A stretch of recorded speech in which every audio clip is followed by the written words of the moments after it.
এতিয়া মোৰ লগত উপস্থিত আছে সৰুচলা নৱোদয় যুৱক সংঘৰ সভাপতি মহোদয় আৰু তেখেতৰ পৰা কিছু কথা জানিবলৈ চেষ্টা কৰিম।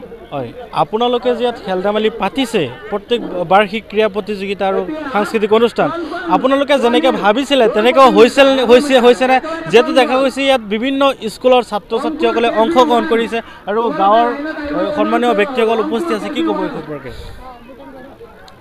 নমস্কাৰ। প্ৰথমতে সাংবাদিক বন্ধুসকললৈ অৱশ্যে আমি প্ৰত্যেক বছৰেই 26 জানুৱাৰী উপলক্ষে তিনিদিনীয়া কাৰ্যসূচীৰে খেল ধেমালি অনুষ্ঠানৰ লগত সাংস্কৃতিক অনুষ্ঠানৰ লগত থাকি আমি আয়োজন কৰোঁ।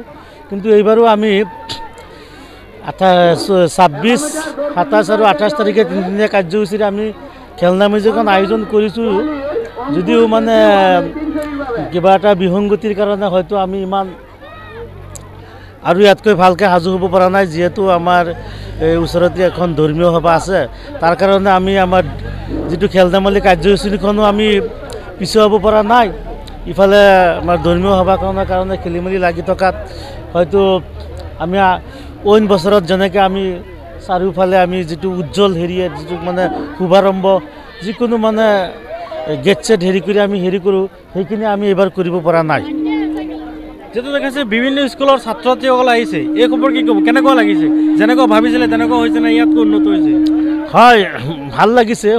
বিভিন্ন স্কুলৰ পৰা ছাত্ৰ ছাত্ৰীসকল আহিল আৰু আহি খেল ধেমালি অংশগ্ৰহণ কৰি আছে। ইতিমধ্যে আমাৰ খেল ধেমালি কাৰ্যসূচী চলি আছে আৰু বিভিন্ন স্কুলৰ পৰা আমাৰ ওচৰে পাঁজৰে থকা যিকেইখন স্কুলৰ আছে প্ৰত্যেকখন স্কুলৰ পৰাই ছাত্ৰ ছাত্ৰীসকল, কিছুমান অভিভাৱক আৰু শিক্ষকসকলো আহি আমাৰ খেল ধেমালি কাৰ্যত আহি সহায় কৰি আছে। আপুনি কি ক'ব যে যিহেতু আজি প্ৰথম দিন আৰু দুদিন বাকী আছে, ছাত্ৰ ছাত্ৰী কি ক'ব খেল ধেমালিত অংশগ্ৰহণ কৰিবলৈ? নিশ্চয় মই ক'ম যে যাতে সকলো ছাত্ৰ ছাত্ৰী আহি যাতে আমাৰ তিনিদিনীয়া যিটো কাৰ্যসূচীৰে আমি যিটো খেল ধেমালি কৰি যাতে তিনিটা দিনতে যাতে ছাত্ৰ ছাত্ৰীসকলে আহি যাতে খেল ধেমালিত অংশগ্ৰহণ কৰে, তাৰ বাবে সকলো ছাত্ৰ ছাত্ৰীকে মই আহ্বান জনাইছোঁ।